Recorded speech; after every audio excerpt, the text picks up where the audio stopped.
Hello, and welcome to another episode of You Might Want to Sit Down for This Podcast. I'm your host, Kevin Von Helvet, and this is episode number 5. Our guest today is Chris Shary.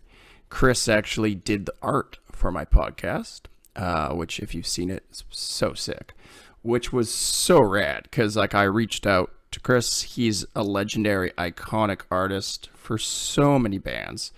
If you just check out this dude's Instagram, Chris Shary, at Chris Shary, he's done art for everybody. It's insane. The guy's, he's just an absolute legend. So he did art for me. And we chatted a little bit about that, just messages back and forth. But this was actually the first time we'd really met. We met in the Zoom meeting for this podcast, and just such a likable, good-hearted, positive energy dude. We really broed out, and I'm man, I think I shit the bed on this podcast in this episode a bit, because I probably could have asked him a lot more thought out questions. I had questions beside me. But all we did was just nerd out and talk about music. And of course we did talk about some other things too, but it's definitely very punk rock heavy, because it's something that we both love more than anything.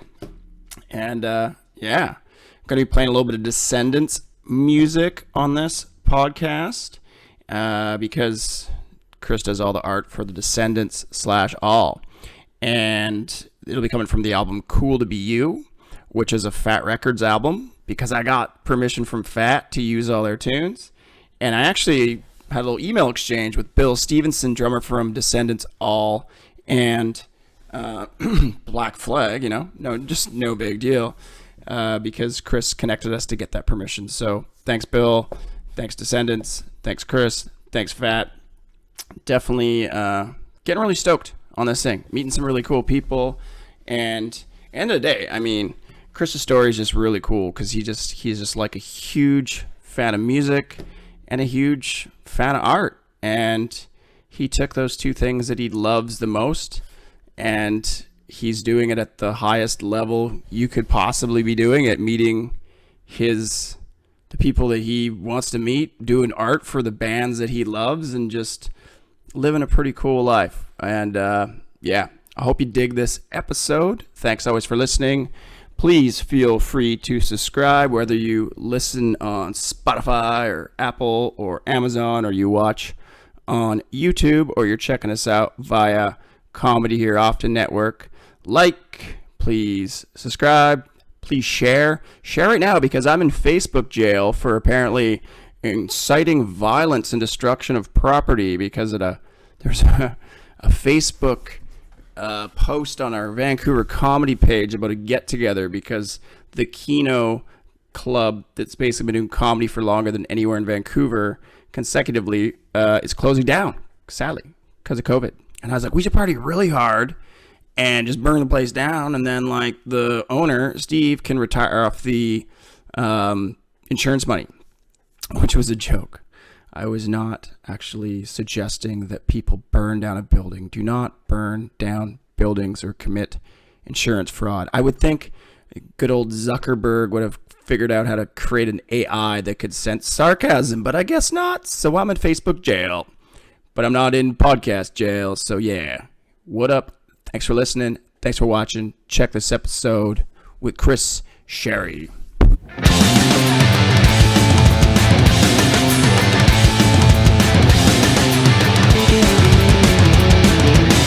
About our life, no matter how much I don't like. Talk is never cheap between you and me. Looking how far we've come, and still we always come How you doing? I'm doing great, Kevin. Thanks. We didn't just do this. No. First time. Very spontaneous. Great actors. Did you notice that art behind me? Yeah, tell me about it. So I know that you had got it recently, and Chai Pig, obviously huge influence. The first time I think I saw SNFU, I was a little late to the game. It was probably in the early 90s. Yeah. When they had gotten back together again and were doing stuff with Epitaph. And it was really cool because my band at the time had played with them. Who And was your band? I think the band that played was Pilot Car. Yeah. I did a few different types of bands, but I think Pilot Car is the one that played with SNFU. And Yeah. afterwards, Chai was really friendly and talkative and everything. And, it was funny because at that time, he wasn't always so eager to talk to people. And so some friends of mine afterwards were like, wow, he really took to you. He doesn't normally do that. And, obviously towards the end, he was way more, wanting to talk with everybody and whatnot. But in the early 90s, he was kind of in a darker place. And, they were just absolutely incredible. Hey, tell me about the piece though. But yeah, that's interesting too, because you said you saw them late. I didn't see them until into the 2000s. Oh, sure. Yeah, and it's weird because I'm from Vancouver. Like obviously they're from Edmonton, but they moved here and I just never, I don't know how. I never saw them. I've always loved SNFU. I saw every band. Like you name it, Strung Out, No Effects, Pennywise, all those bands, Guttermouth, however many times in my teens didn't see SNFU.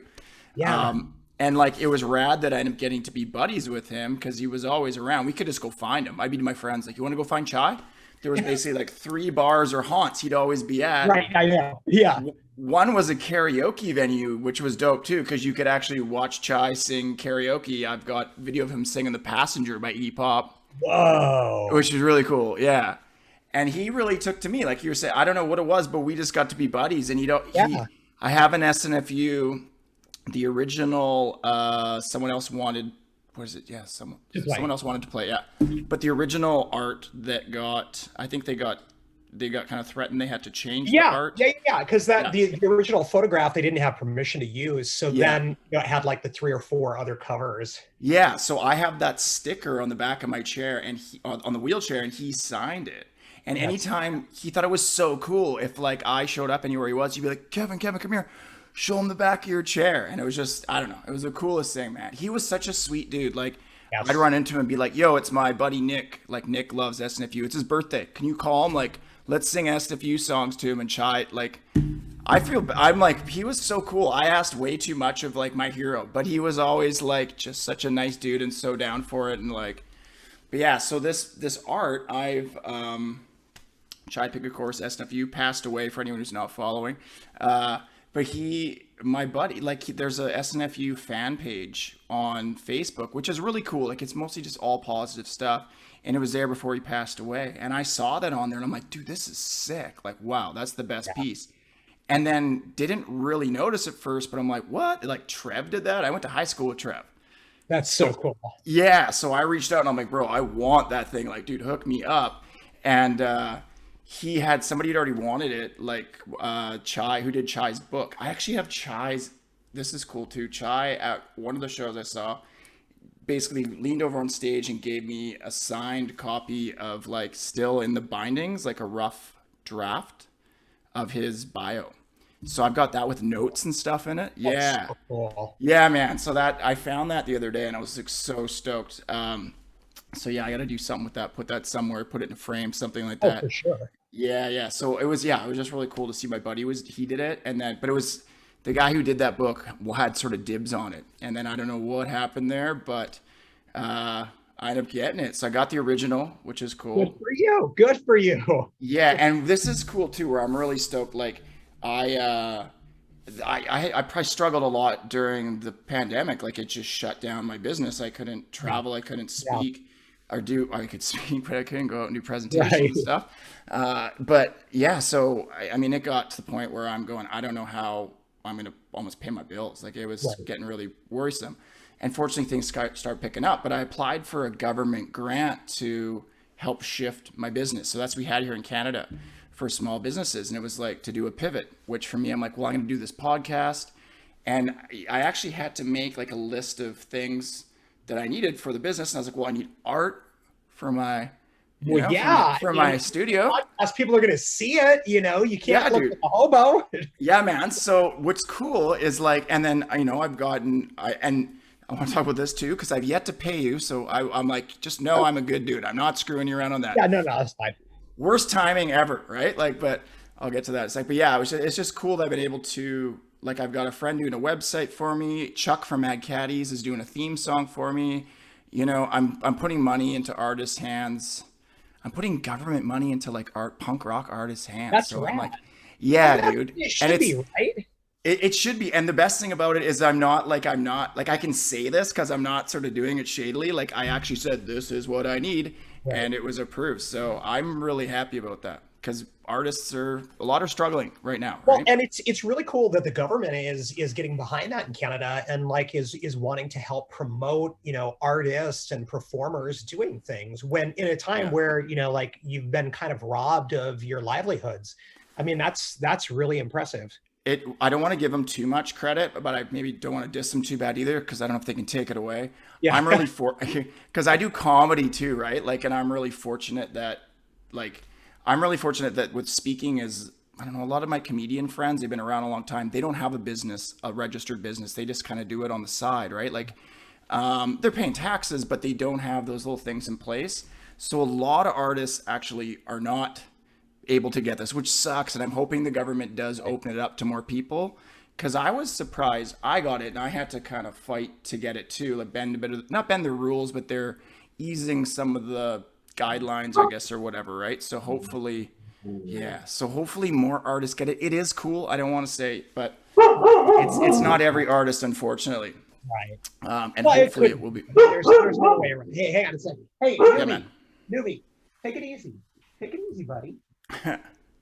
I told you. And this is the dog that barely ever makes a sound. Of course, he's still barking. The dog. The dog. I don't know. Maybe does he see the chair through the camera? I always get some barks from dogs. It's so weird. He like. So we literally found. Oh, honey. Yeah, I don't know what his deal is. He literally just followed us home like about a month ago. And, oh, really? So it's like a rescue. I mean, like straight off the street. Dude.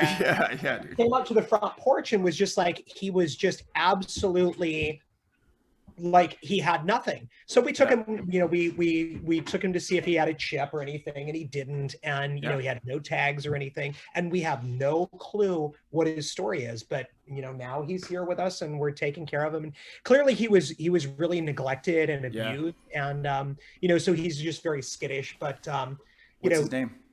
Newbie. So nice. Anubis, you know, my wife was like, I like the name Anubis, and then we can call him Newbie because he's the new dog. So he's the newbie to the fam. Yeah. So what kind of dog is it? It sounds like that's a big bark. It doesn't sound like it is. Chihuahua. Yeah, he's a Siberian Husky. Oh wow, that's those are cool dogs too. I know, but like They're who beautiful. like has like a husky that just like wanders off, or like you know, like I can understand like, you know, maybe a Chihuahua or some small, you know, little dog. But I mean, this is a dog that needs a lot of upkeep and stuff. And so he literally followed me home, and now not native to California either. No.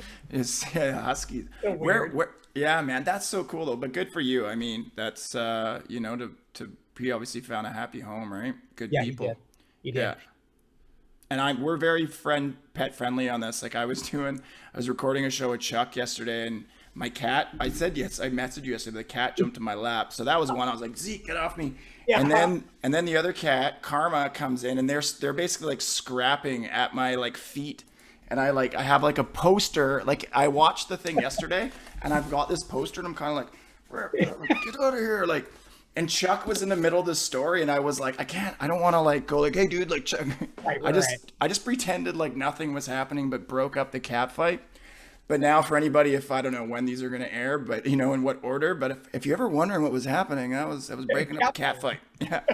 Literally a cat fight. It was a full on cat fight, dude. Yeah. Cool, man. Well, this is awesome. We've been chatting back and forth on social media because you did the amazing art, which thank you. Looks so good. I love it. And everyone who's seen it loves it. But we've just been bouncing messages back and forth. This is the first time we've met face to face and chatted. Yeah. You're a rad dude. Everything I've heard about you so far, man, true. Like you are a good, We have some mutual friends. You see that picture I sent you I yesterday? did. Yeah. Yeah. Deal got a hold of me like almost immediately too. And she was like, wait, how do you know Kevin? And I was like, well, we just kind of like started talking and Yeah. like I did some artwork for him. And she was like, oh, he's so great. Yeah. We met on, was it the Flogging Molly cruise, right? Yeah, and that was one of the last punk rock kind of show. I mean, it was a bunch of That's shows, right. It was, but wasn't it? Was yeah, that? because that was November 2019. Yep. Yeah. And And I I mean, was here there's super- usually a bit of a lull in shows here-ish, kind of yeah, like there is December, good. January, right? Yeah, right. Yeah. Yeah. So I met. Have you been on that cruise?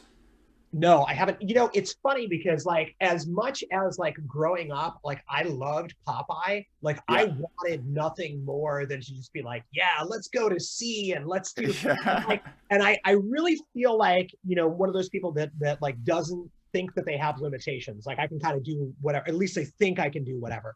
Yeah. But on the sea, I do not do well. I mean, I get Oh, really ill. So, because Descendants were supposed to be doing it, one of is, those cruises. I don't know I which one. think was it? They might have been the last one. The one, well, 2020, which didn't happen. I feel Right. like, Right. yeah, because They that were was, scheduled to do yeah, that. And obviously I was going, okay, well, if I'm gonna do it, this would be the one to do. yeah, And I don't think that being out at sea for any amount of time beyond like 20 minutes or so is yeah. probably wise for me. So it I really still have hits you. limitations, I guess. Because have you, okay, because so what we're talking about, somebody's not following. So Flogging Molly, the band, does like a full on punk rock. We're just going to nerd out this whole time. Yeah, That's yeah, good. yeah. Music. I figured that was going to happen. But Flogging Molly do a punk rock boat cruise with a bunch of amazing bands. And I'd never been on a cruise ship before that myself. And I don't know, I'm sure everyone's probably been like, come on, Chris, you can do it. I will say you don't feel like you're on the water. That's what I hear. Yeah. Like it's so big, but I will also say a storm came in one night and it was cool because like Mariachi El Bronx were playing and like the wind was just, they're playing outside like on the stage and the wind's blowing and like you're in the Caribbean or not, I don't know, where are you? The Bahamas, on the way to the Bahamas. It was like majestic. It was amazing. But I do remember laying in bed a bit later and it was rocking a bit. It's big. I don't know how one of those things would go down, but you could feel it. So I don't know. Guess, But and I never thought that I had like any kind of, motion sickness problems or anything, but yeah, almost every time I've been on a boat, it hasn't panned out well for me. So like the yeah, idea of like going, okay, well, I don't really like this. Like I want to go yeah. home. Like you can't do that. No, So man, you're on that thing. But yeah, there's yeah, also like I didn't end up getting one because I've been on boats kind of all grown up. Nothing big, mostly like lakes and fishing and yeah, stuff like that, right? A little bit on the ocean. I mean, like ferries over to Vancouver Island, but you can buy like a little patch that it's right, on. yeah. It looks like a nicotine patch. A lot of people had those. It's an option. I don't know. It's a fun time, but at the That's same like time, that's you what I are hear. I'm like, stuck, man. Like, yeah, but the idea of like hanging out with people that I would like to be around yeah, is like that part's really appealing. So I don't know. I mean, if it does pan out that they're able to do that again and Descendants are going to be, just rescheduling, I might have to bite the bullet and do it. yeah. I'd be kind of fun. Do you got like ins with someone like the Offspring or someone like that? Like every punk I band. don't, but Because you need a band on there, that has like rescue and a helicopter money. yeah, You know what I mean? yeah, That's for real, for real. I need to get in really good with like Bruce Dickinson because like yeah, he flies in and out of like Iron Maiden shows, and he's done like rescues, yeah, man. with his planes and stuff. So like, yeah, I probably need to be doing stuff with this Yeah. guy. Like, I need to up my game. Like, this is all cool punk rock and everything, but I really need to be like, reaching out to Iron Maiden. I think. Do you like metal or are you like a strictly kind of punk boy? Not really, Yeah, I'm okay. So when I started getting into, like punk rock and stuff, it was, mid 80s really. yeah, And at the time I like my precursor to everything was like new wave. yeah, So I grew up with like, Duran Duran and, A Flock of Seagulls and Berlin and stuff like that. And I very much came from like a new wave background, and I very easily transitioned because of Billy Idol into like yep, punk rock and stuff like that. But then there were the kids who were into metal, and I had like there was really no mixing between like new wave Yeah. kids and metal kids. So like that was not my world. And I mean, not to like offend anybody, but just to me as a kid, I just kind of thought like aesthetically it was cool, but then it was just kind of a little on the dumb side. So Yeah. it never really appealed to me. And that, see, I like, because I think I'm born 79, so I'm a little younger than you. So for Yeah. me, I kind of missed that. And there wasn't a lot of crossover. And I know some bands, like, it was like metal was not cool if you were punk rock. So Right. it was like too much Right. excess. And then the whole Motley Crue Hollywood thing, that was the opposite of punk, right? So, but growing up, I was like this butt rocker skid. My first concert was Poison with my mom in grade But that would six. be rad. Like I Yeah. actually like Poison. Yeah, it was cool, but it was like I actually found metal before if you want to call that metal, whatever. But Guns N' Roses was the first. That was like the tape that blew my mind and got me into like Right. alternative music. But it was like metal and like that hard rock, and then punk came later. It was kind of like that, and then Chili Peppers, and then Oh, sure. Nirvana, and then kind of that alternative grunge, if you want to call it that, Yeah. and then the punk rock. So I had that mix from the start. But I do know, like, yeah, some people are just like, you don't mix metal with the punk, like, Yeah, and it was just never part of like my background. And like yeah, the kids that were super into metal, did not like kids like me. And they didn't so like punks, yeah, no, not at all. yeah, So I mean it was very much like, okay, well, and then as crossover was getting started, I mean, people kind of like don't think too much of it, as like actually really bridging gaps, but it did. And yeah, like with bands like Corrosion of Conformity, and even like early Metallica and Anthrax yeah, and bands like that, they were early Slayer stuff. It was like metal kids were suddenly going, okay, well, punk's kind of cool, and you were then able to listen to stuff like Metallica and go, well, that's really cool too, because it doesn't sound nearly as kind of like Dungeon and Dragony as yeah. other stuff did. And it was a lot cooler. So It's yeah. I definitely had like like the crossover stuff really kind of like opened the door for me getting to know some of the metal kids that were in school with me, and forming bands with them and stuff. So yeah, it was pretty cool. Yeah, a lot of those bands like Slayer and Metallica and all them were huge Misfits Yep. fans, right? So there's Yeah. the punk rock and then like the thrash and that, and even Duff from Guns N' Roses was a punk rock dude too, right? So Oh there yeah, was there yeah, was that like crossover. yeah. He Yeah, was, he was in the Farts, like an early Seattle, yeah. band, and and then the singer for the Farts went on to be in the Accused. So Oh, I didn't know that. Interesting. yeah, oh Yeah, yeah, yeah. dude. So yeah, Duff's got a really good pedigree for Yeah, like punk rock background. I got his book actually. It was a really good read. It was a cool read. Yeah, Duff's rad. and everybody that I know that has met him, yeah, he's just a really down to earth, really solid dude. That's what he seemed like, just super chill, rad guy. Yeah, yeah, Yeah, man. So did you say, were you saying that you were at school today and then were you yeah, first back to school? So you're a yeah. teacher, right? Yes, I am. And what grades do you teach? So I'm a high school. Well, I've been primarily a high school drama teacher for the past. I've been teaching now. This is my 24th year, but I've been teaching drama almost exclusively for about the past, I don't know, like 16 years or so. And Cool. I just picked up another art class this year, which is really weird because it's, during the pandemic, it's like, hey, you're going to teach an art class again, but you're doing it pandemic style. So Yeah. it's been bittersweet because art's what I got into teaching for in the first place. And then to not have done it for so long, and then, oh, great, you're going to be teaching it, but doing it distance has been very, very unusual. That'd So be tricky. I'm a high school drama teacher that also is teaching art again. Cool. And yeah, I imagine that would be hard. That's kind of more a hands-on and Yeah. like Yeah. teaching, Well, right? and I mean, like really basic stuff like supplies. Like, Yeah. my kids don't have, very much. And I guess there are supplies at the school that I can get to them, but then it's like trying to figure out, like a drop off and things like that. So I've Yeah. primarily been doing stuff like that they can do with just pencils and paper, like really basic stuff. So, it's been strange because I don't have like finished pieces that are, like full color paintings or things like that because they don't have the supplies. Yeah. So it's been kind of like, looking more at like the fundamentals of art and dealing with perspective and shading and, self-portrait work and stuff that they can do really simply.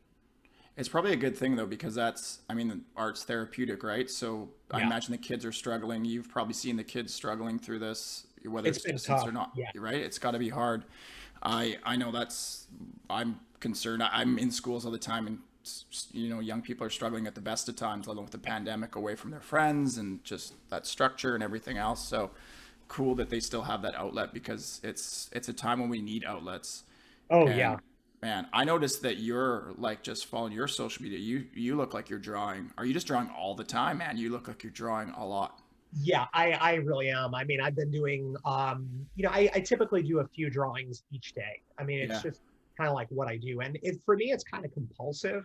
I usually always have, like there's usually always a Sharpie right next to me Yeah. and usually always a pencil. So like I've got stuff that I was always drawing on, like my notes in school or envelopes when I'd get the mail. And so Yeah. it's kind of like one of those things.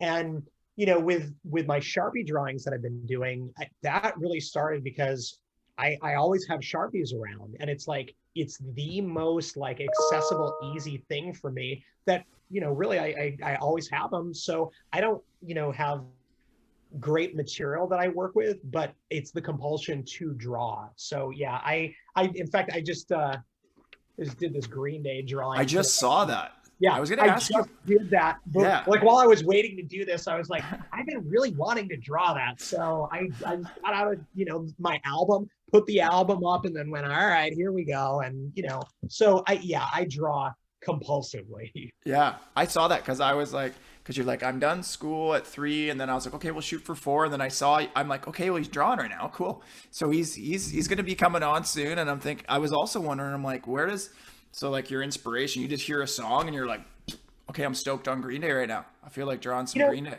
Sometimes or sometimes it's like I'll have something that's going to be coming up that I want to do something for. For example, the Green Day one I've been wanting to do for a while, just anyway.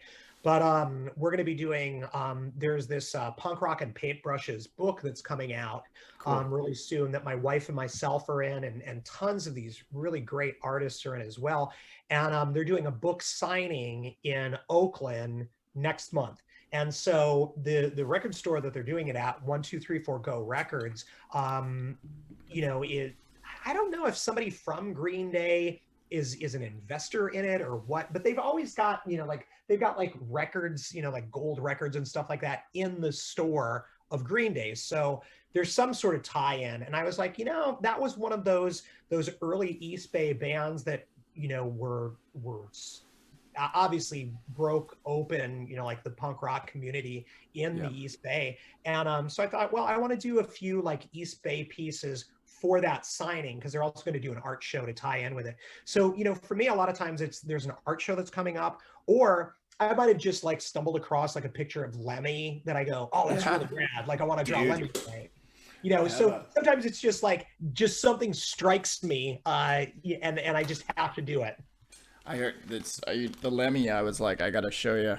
That's Oh, rad. Yeah. So I mean, it was one of those sad but cool kind of things where a friend of mine I was in California, and it was my buddy ended up getting like a friend of a friend. I knew the guy too. He was doing a documentary on like an anti-bullying documentary, Yeah. and Lemmy was in it, and like Ozzy and all these different people. So we ended up getting passes to his like wake, his after party wake Oh, at the Rainbow the in only West place you Hollywood. can do it. Yeah. Yeah, 100 hits his home, really, right? Yeah. So that was and I always go there just hoping that anytime I was in California in the area, I was always hoping I'd Right. meet Lemmy, but I never did see him. I never did get to bump into him. But that was like, I'm like, I can't believe I'm at this because it's a pretty exclusive thing, but I'm also like, I'm at his wake. Like, I wish I was like, oh, it's cool. There's Dave Grohl, and there's like, I don't know, like dude from Well, Metallica. it's, Yeah. it's a wake for Lemmy, which is Yeah. not so cool.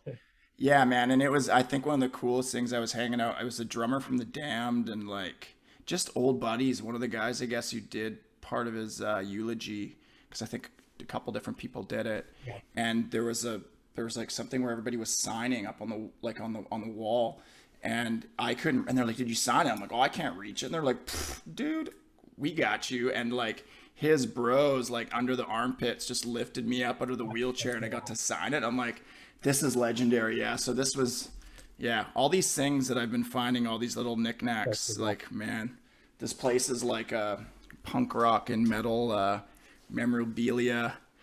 It's a man den. My whole place is a man den. Well, but I mean, you need to do that, like Yeah. as we get older, it goes from just having like, flyers up to having like a Chai Pig painting up and getting Yeah. like actual prints of photographs and stuff, it's Yeah. like the things we accumulate through our lives, our homes start to look like. It is, and I feel comfortable in this. I'm 42. Like I don't think there's gonna be a point where I'm like, I gotta tickle this, go down all this stuff down and go to like Home Sense and get some, I don't think it's happened. If it hasn't happened, I don't think it's gonna. This is actually a cool one too. I'm gonna pull this over here. I don't know if you can see that, but Oh yeah, I saw an Yeah. image of that. Who had taken that? his name's Stan. I can't remember Stan's last name, but it was a No Effects show at the Commodore. And I Ruggly got a little upset with me because I ran over their HD cord. But it was like Fat Mike gave us backstage passes, and like to get to where we had to get, I had to go over it every time. Like there wasn't a little ramp thing over it. Yeah. But I guess I did one where it was like I didn't feel the audience was giving them enough hype for the encore. I might have overrolled my my spot on, and I was like, "Come on!" And then Rugby's like, "Dude, you're out."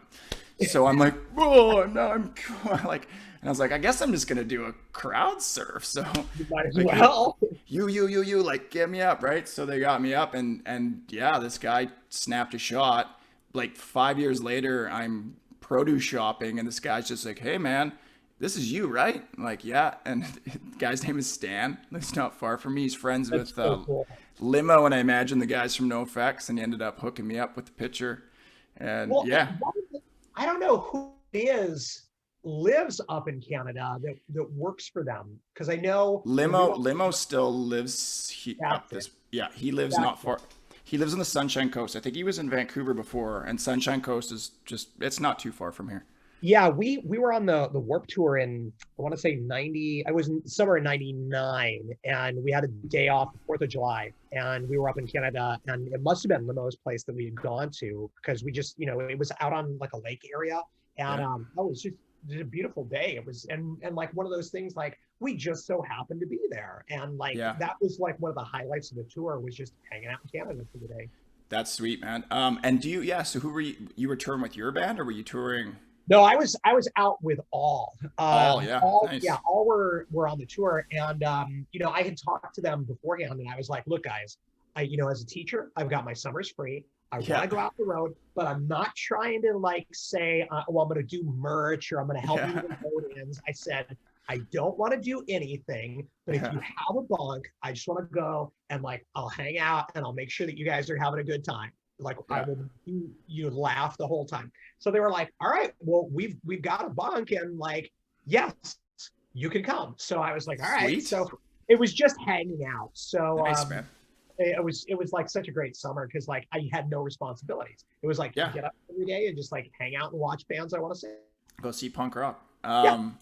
And actually, I was the sort of connection with that too. So that crowd surf thing. I guess I went and saw the Descendents for the first time. So all Descendents, of course. Sure. I have this handy. Yeah. Oh yeah. There you go. Yeah, man.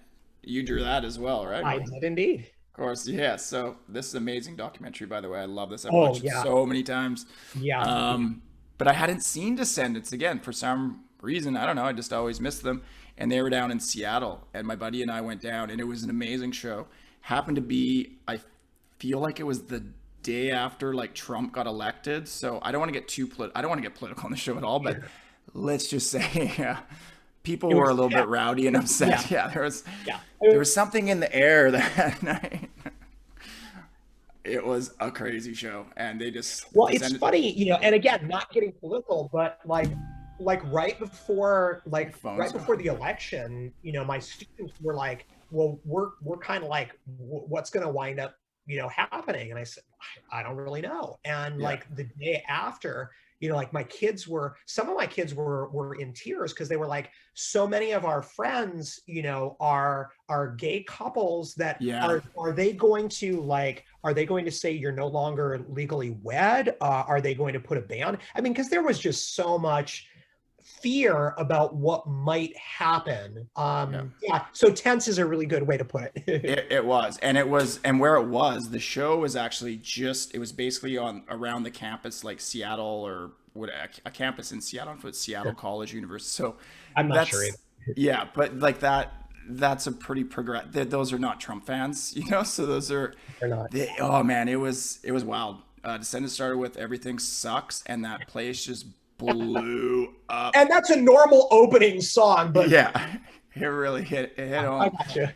And it was like all the bouncers and stuff, like they were outside because there was all these protests and stuff going on. Oh, So sure. so and it was this beautiful like old school club called the Neptune. I'd never been there before. It's probably my favorite venue I've been to. Like just one of those small clubs, maybe Yeah.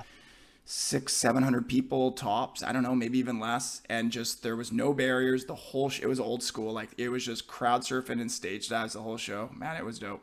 That's There was great. there was ramps up to there was a ramp up to the second floor for merch too, and I'm like, I've never seen a ramp to a second floor before either. So I was like, No. everything about this night, except for Trump, I'm a bit.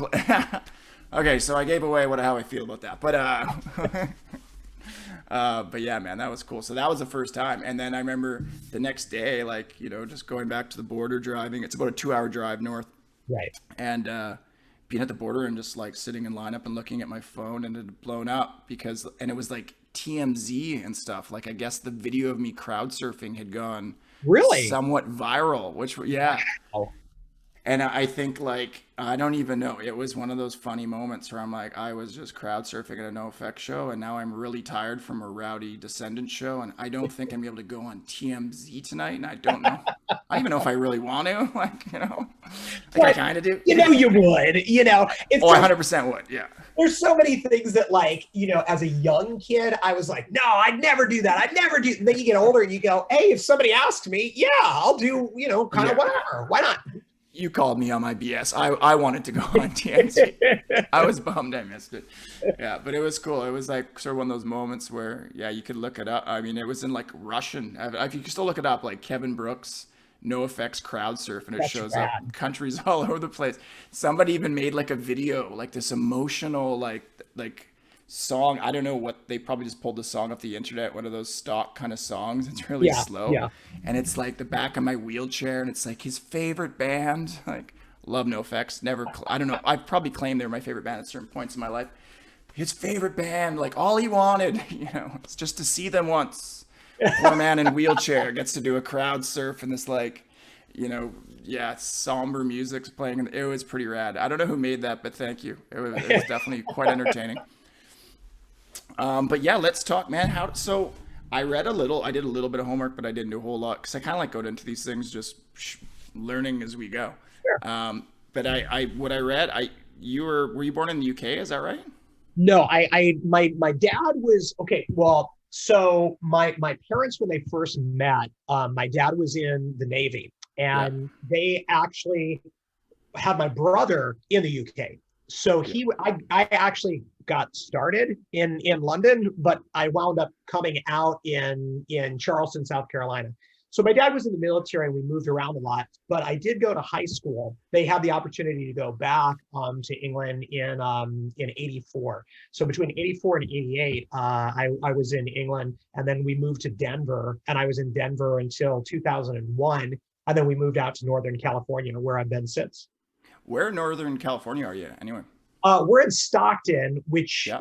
isn't super notable, but it's about 40 miles south of Sacramento and about 80 miles east of San Francisco. Nice. So I'm in a great hub like Sacramento, San Francisco, San Jose, Oakland, Berkeley. I mean, we can get to a lot of places like that for shows really easily.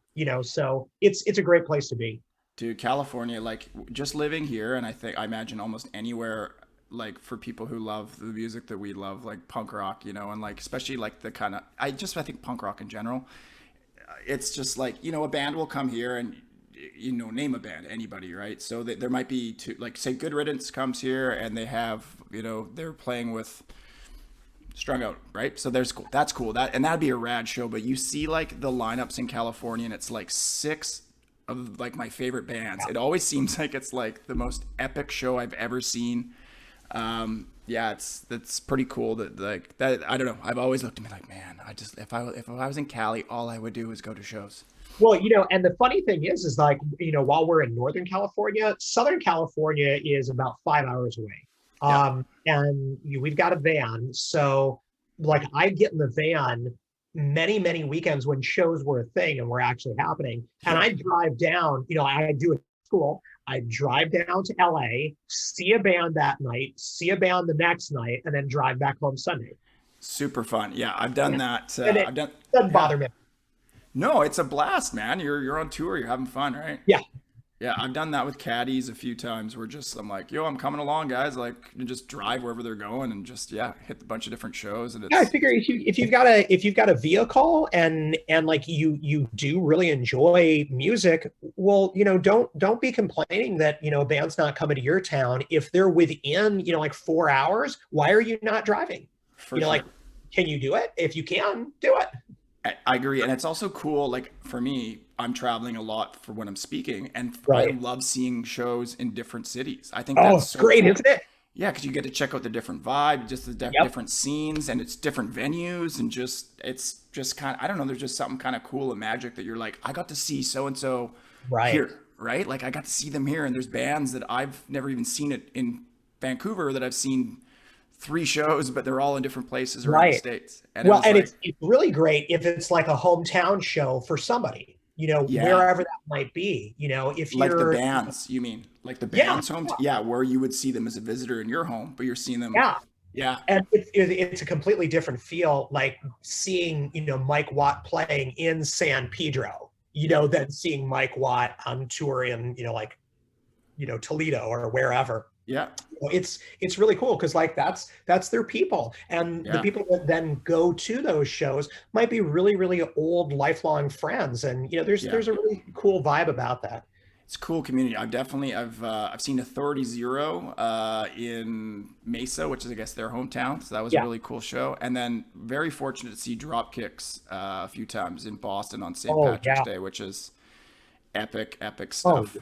Well, because they're all about being from their hometown. I remember on the Warped Tour when we were there, that same tour, Dropkick Murphys were on tour, and seeing them in, I don't know if it was in Boston or if it was in somewhere in Massachusetts or it was just somewhere around there. You know, just like having the bagpipes, like walking out on stage and just hearing the crowd just going nuts. It was like, this is where you want to see them. It was incredible, really. And people go from all over the world to go to those shows too. They do. Yeah. I love that, man. It's so cool. I love that, the whole punk rock thing. It's just like people, you give them like a pat. You're like, oh, you're into punk rock? Cool. All right. Yeah, you're cool.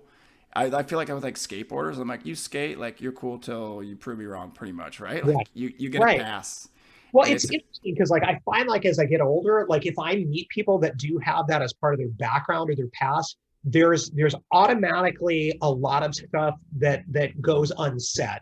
There's kind of like, okay, I understand who you are and where you're coming from. Whereas if it's somebody who kind of comes from a more straight background, there's always these weird barriers that exist. And with anybody that has punk rock in their past or present, it just feels like we're on the same wavelength, you know. And I could talk to anybody, you know, and it's nice. Yeah. I know, it's super cool. It's a great unifier. I really feel like, you know, things like punk rock bowling.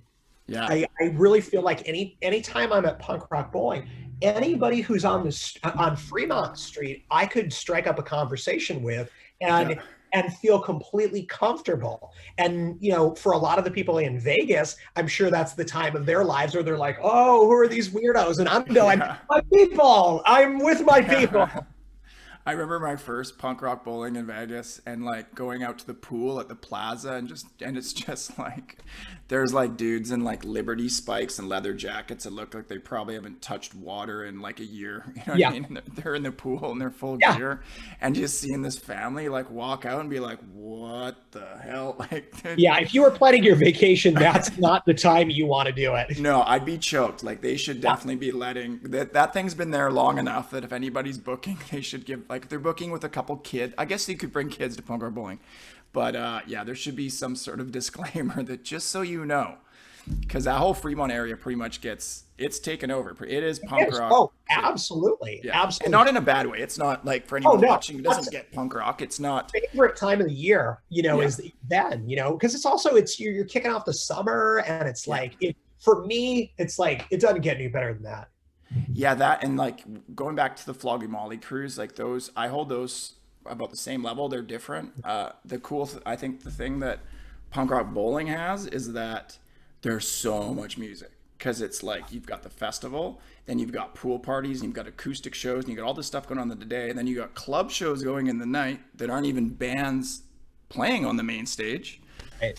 And if you're friends with the Stern brothers, or if they're watching this right now, because I do this every year when they say who should come, I say Snuff. Snuff never comes. I'm sure that's more a Snuff thing, but I just I'm going to go on record. I've been pushing for them for a long time, because like you got to figure, okay, if you got Snuff coming over, then it makes sense that the Toy Dolls really should be playing too. And I know the Stern brothers have been trying to get them for a really long while, but Olga, the guitar player and singer for the Toy Dolls, does everything completely by the books. So he has to have like, roadies and things like that are, they all have their visas and everything's, correct and right. But if Snuff are playing, you've got to have Toy Dolls are playing too. Well, you got to tell me the association, because I'm going to plead ignorance here. I don't know the association between Toy Dolls. So Duncan, the drummer for Snuff, also has been playing drums for the Toy Dolls now for the past, I don't know, 15, 16 years now. Oh, see, I didn't even know that. Yeah. And then you got Guns and Wankers reunion potential too, right? Well, they played in 2017, maybe 2018. They were doing a few shows in England. I saw that. And I was like, no way. Because that's I know. And I was thinking, okay, well, now you guys need to, come to the States, that makes sense. But I don't know. There's a lot of opportunities, because then Duncan can, like play solo stuff too. Yeah. There's a lot of really cool things that could happen. Yeah, I agree. They need to play. He's a pretty good dude. He's, from what I've heard and like just from my friends who met him, he sounds awesome. But I think he posted something a while ago, and there's another thing I love about punk too, is people are accessible. Like you, dude, you're an iconic punk rock artist. You're an iconic artist. But I mean, if you look at your social media or you read about you've done art for like bands, that so many amazing bands, and just the fact that I could reach out and got back to me, like I love that about punk too. Like people generally are cool. There's not that attitude. People aren't there's probably some that are pretentious, but it's like that it's accessible. So like Duncan posted something and I'm like, yo man, I love the new music. And he's like, thanks buddy. And I'm like, oh man, I'd love you guys to like come do a North America tour. He's like, we don't do, like, it's hard now, all of us were older and we're from the UK and this, that. And he's like, where are you from? I'm like, Vancouver. I'd love to do a little West. He's like, we'd love to do a Canadian West Coast thing. I'm like, bro, I will take that on myself and figure out how to make it happen.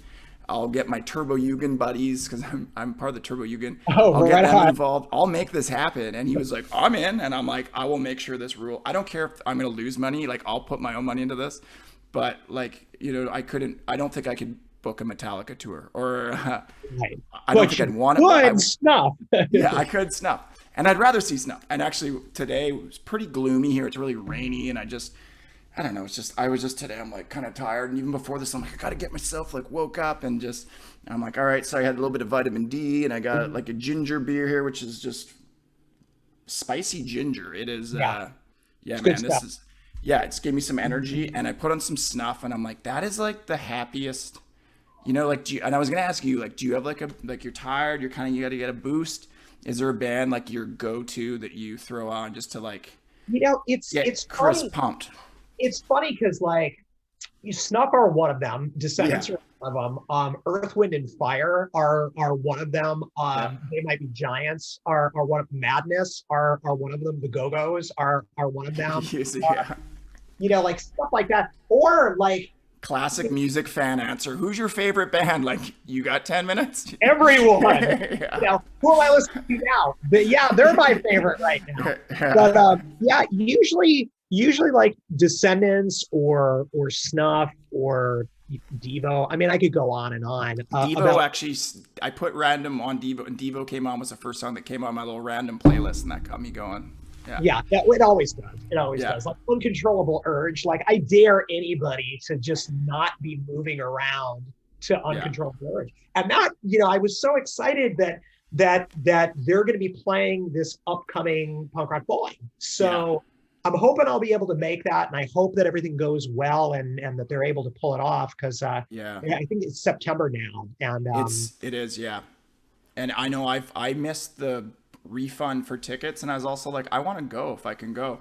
Right. But it's a tough one too, because although I am kind of working again, it's the exchange, it's an expensive weekend no matter what. The tickets are the least expensive part of it. Getting to Vegas, staying in a hotel, Canadian exchange, whatever. But I'm like, at the same time, I'm like, you know what, like, man, after all this friggin' crap, like this COVID and being stuck at home and no shows for however long, like, what would be better than to like be at punk rock bowling in September? Because it could happen. So I missed the deadline, so I still got my tickets. So my fingers are crossed that it's happening. We're all crossing our fingers. Yeah, man. And it's a big Turbo Yugen get together too, so it's always just a rad crew of those buddies, man. That goes well. It's always, we all go there. It's really cool because like several of my friends are also part of the Turbo Yugen, and just the nicest, most friendly people you'd ever hope to meet. And like, I know there's a certain number of people that want to put that down or whatever, and it's like you really need to stop what you're even thinking, because I have not seen a more friendly, accepting group of people. I mean, they're awesome. It is. And I know, like, for me, I was a huge Turbo Negro fan, so I'll be honest, I just wanted that friggin' denim vest, man. I was like, that's the coolest looking thing in the world, and I'll just join because I want to get that. And I kind of understood what it was, but I did not understand what it was. And I even remember, like, it's funny wearing it now. People kind of approach you like you're a rock star, like you're in the band. Sure. We're like, no, we're just a bunch of nerds who like the music, really. Like, that's all we are. But if you we're cool. But a friend of mine was like, oh, I can't stand the Turbo Yugen. Like, a really good friend, go to a lot of shows with. She's like, I can't stand the Turbo Yugen. It's elitist. It's all this. And I'm like, you got to go meet them, like, and then once hanging out with them and she's like, okay, yeah, I take it back. Like, it's just a chill bunch of people who are against everything that, it's a welcoming group, but it welcomes everybody in. Like, it's such a mishmash and does not stand for anything stupid like racism or homophobia, which obviously it shouldn't, but it's like, I don't know, people kind of think it's this badass, scary, gnarly, whatever, but I don't know. The Turbo Yugen, I think, sometimes gets misinterpreted or whatever it is, but it's such a rad group of people that stand for an amazing thing. And being a part of it, traveling, has been so cool, because anywhere I go, I'm like, yo, is there some Yugen here? And it's like, have a family, dude, 100%. Like, you want to stay on the couch? Like, they're like, this restaurant's awesome. There's a show tonight. My friend works at this place. Come check it out. Like, everywhere I roll into, I've got, it's like family. So it's really cool. And I have 2 jackets now, so that's kind of sweet. Well, I was so surprised. Probably about, I guess it's been about 5 or 6 years now. I had done some artwork, and Turbo Negro were like, we'd like to use that for a shirt. And I was like, nice.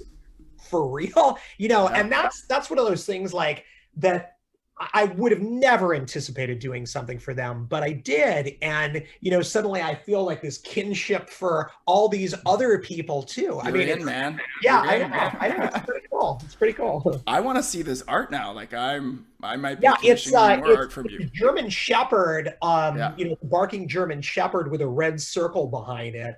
We did them through Bifocal Media. Was it merch? Was it like a shirt or something? Or yeah, dude. They did, I think I know what you're talking about. They did hooded sweatshirts of it too. Dude, See, you've got your I'll hands in send you. everything. I'll send you pictures of it or something. Yeah, man, you got your hands in everything. Okay, I do want to keep this to an hour too, so I'm trying to give it an hour. We could go on for like hours and hours and hours. But I want to talk about. Okay, so I was going with that with the UK. Your brother's in the UK. You come over to. How do you meet the Descendents and all? So they had been my favorite band for as long as I heard them. I mean, the very, very first time I heard them, there was just something that I was like, okay, this is music for me. And I had become huge Descendents person. I had been doing a zine at the time, and I had interviewed Bill Stevenson. And Bill had told me, we're Descendants aren't going to be a band anymore. We're going to be All now. We're changing the name. We've got Dave Smalley singing from Dag Nasty. And I was like, wow, that's pretty cool. So I started doing artwork for All initially because they were on tour, because they were always on tour, and I had done some flyer stuff. Bill had seen it and was like, that's really great stuff, and I said, I just kept pushing it. I was like, well, maybe I should do some artwork for you. And he was like, okay, sure, I guess so. Why not? And so I just kept doing stuff for them, and they kept touring. And then, before long, they had just toured so much. And every time they'd be like, okay, well, load in is at 4:00. I'd be there at 4:00. And I'd be like, okay, well, we're going to hang out until you leave town. Yeah. And so like before long, they just had to, I think it was just, I didn't give up, and they were like, all right, and then it kind of became persistence, like, man, it pays off. I know. Yeah. And I think it became like a go-to, and they were like, well, we're getting ready to go on tour. We better see if Chris wants to do something. And then it was Chris, we're going on tour. We need like 8 shirts, like whatever. Yeah. And, they started calling you. We are 30 some odd years later, and I'm, still doing stuff for them. Well, it's pretty cool because, I mean, obviously the Milo is very iconic, and I know you didn't come up with it, but I mean, you've taken it over, you've made it your own. I mean, there's a resemblance too, man. Like, I gotta say, like, it's it's a seamless fit. Like this logo, Descendants and All, just they all fit together, man. I don't think there's one without the other. Like, you've become a part of it, and that must be so cool. And, well, it is, and I couldn't be happier about it, because I mean, they're still my favorite band. I mean, they just are, and they also happen to be some of my favorite people in the world too. So that helps. And I think that's a cool message that to follow. Like, just go after your dream. Go at you, because who knows, man? Like, you never know who might. Like, just go for it. Don't give up. You went for it, and here you are doing their art, and like. Yeah, I know for me, you're absolutely right. Be tenacious. I mean, when you have something that you want to do, you just do the best that you can, and until maybe you are doing that. And if you're not, maybe there's other opportunities that come along that are pretty great too, and you just take advantage of them. Yeah, for sure. And then you get to have, man, like, and for me, I'm just so stoked to have you, like, the fact that you did the art for me. I think that's amazing, and I want to thank you for that. I think, man, just meeting you're such a great guy, and I'm glad that we got this chance to chat. Well, thanks, Kevin. I appreciate it. I really hope that we get to hang out in Vegas. Oh, I know at some point we will. Man. I don't know, but I know we will. Because for me, punk rock bowling is like, it's not an option. It's like, that is. Yeah, I'm the same. Yeah. It's just that's what I'm going to do. You know what's funny about it? So my niece's birthday is May 20. What is May? Oh, now I'm on the spot. May 24th. So it's right around time. Yeah, and it's that weekend. It kind of fits so that it always that's the weekend they want to do the party, right? And I've been away I was like, I'm gonna be in Vegas. Like, she doesn't even know, she's a kid. It got to they actually changed the last, well, not this one because it was canceled for 2020, but 2019 they moved the birthday party, because I was like, I don't know. I'll celebrate Marley's 21st birthday with her when she can come to punk rock bowling. Because if you're under 21, you're bumming, because you can't get into club shows. You can't get into clubs. I mean, it's like, you're bumming. Yeah, you could. I guess you could go as a kid, but you're going to miss out on a lot of it, right? You would, for sure. It's Vegas. Okay, man. Well, thank you for your time, and Man, I feel like we could do this again because just I feel like we're Let just me getting know. started I a lot mean, of way. if you're up for it at another point in time, I'm always good. Cool. And I thank you for the art, and thank you for just, man, your energy is amazing. And yeah, keep going, man. And hopefully maybe one day I can speak in one of your schools and speak to your kids or I'd something love like that. I'd love that. Yeah, we can definitely figure something out because I mean, we have guests coming in all the time, and obviously now that's not like much of an option. But once they are starting to like open that stuff up again, and you're touring and getting out, Yeah. I'd love for that to happen. I'm down. Let's make her happen. All right, Chris Shary, thank you so much for your time. Have a great night. Thanks, Kevin. You too. Take care. Stay rad, man. Bye-bye. Thank you.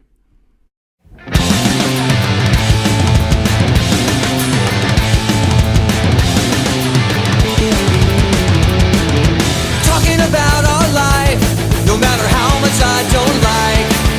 Talk is never cheap between you and me. Looking how far we've come, and still we always come undone. Maybe that's how it always has to be. I'm out here alone, talking on the phone.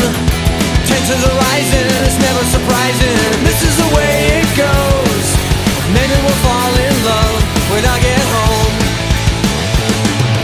Talking about our life, seems like we never get it